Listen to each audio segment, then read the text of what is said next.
everyone and welcome to today's video. I'll be doing something a little bit different today. I will be repressing makeup for the first time ever. Now, if you're wondering how come I've never repressed powders or any products before, I have no clue how I made it this far without ever having to repress. However, I got a product in a shipment the other day and it came as broken, and I'm the type of person that doesn't want to throw things away if they're usable or fixable. So today I'm going to try to repress this product.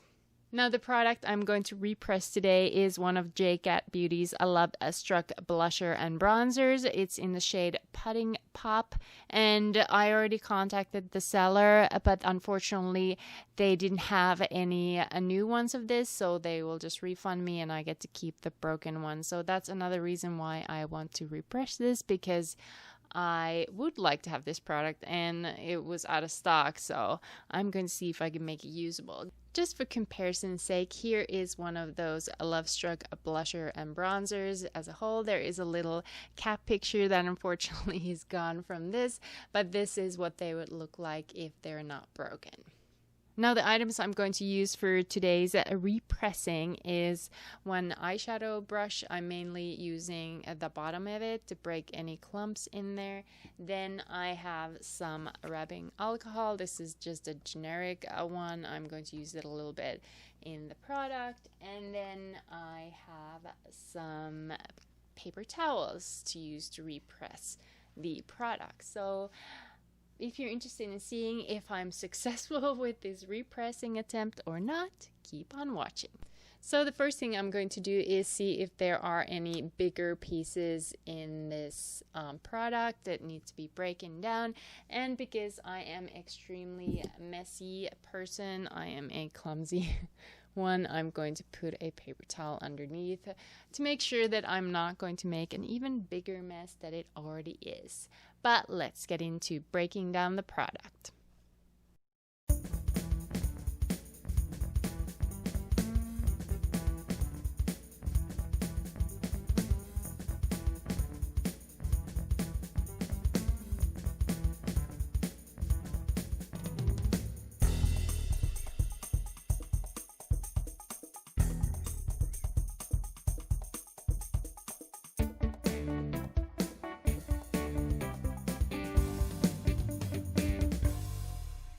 Now hopefully it has been crumbled enough. At least I don't see any obvious big chunks. Now typically when you would be repressing a product, it wouldn't have the full amount of product in it. It might be a product that you hit pan on and you want to repress the sides back in the center to make application easier, or that you would just drop it and it probably you'd use it for a little bit. So this is kind of a situation where I have a lot of product in it, which is why I'm probably gonna make a bit of a mess, but we will see. So now I'm going to start the actual repressing.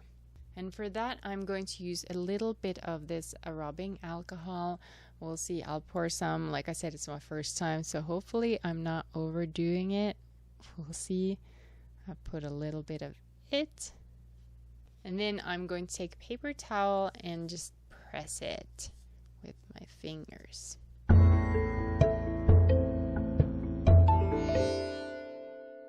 Let's take a look at what it looks like after my first one. There it seems to be quite a bit of that alcohol still left, so I'm going to turn this around and try to repress it again.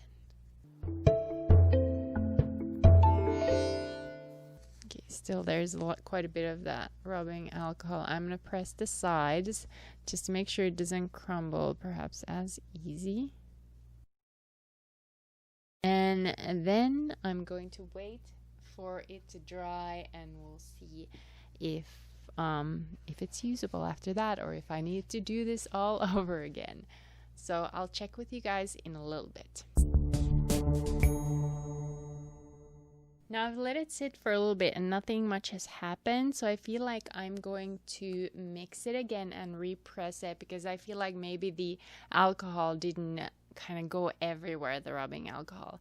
So let's again break it down and repress it.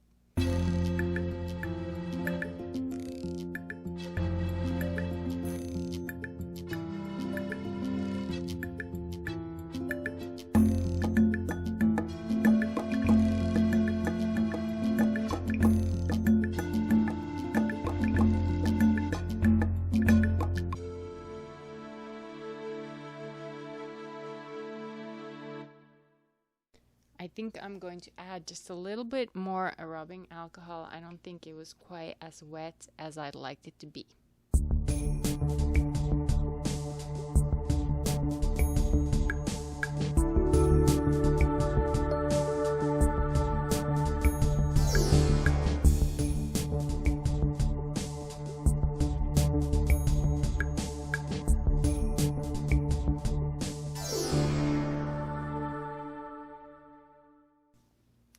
Like I said, I'm quite the clumsy person. I first of all spilled the rubbing alcohol and then I spilled some product. But let's try repressing it again.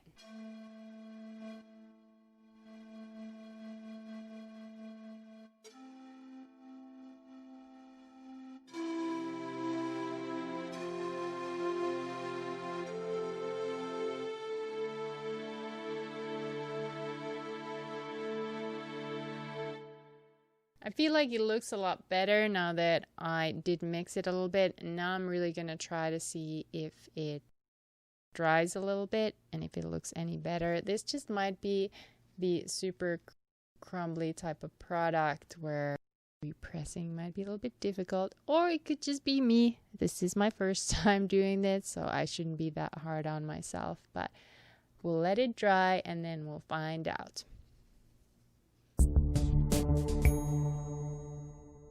I've let it sit for a while and now I'm running out of daylight, so I figured I'd give you guys an update.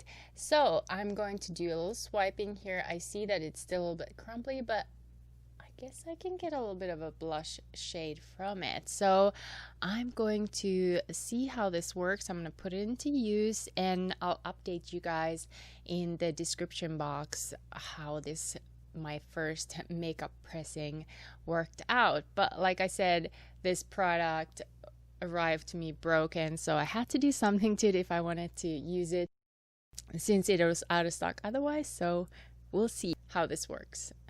I know it's not very pretty, so I'll have to think if I'm gonna repress it again, or maybe I've heard that people put it in a plastic bag and kind of crush it, and that way it'll be a little bit more finely milled. But for my first try, maybe it's not that bad. But this is my first ever makeup repressing attempt. Thank you so much for watching. If you're not subscribed to my channel yet, I hope you subscribe. And if you like this kind of video and want to see more of these kinds of tryout videos, don't forget to give this video a thumbs up so I know how to make more of these. But thank you again for watching, and I'll see you guys in my next video.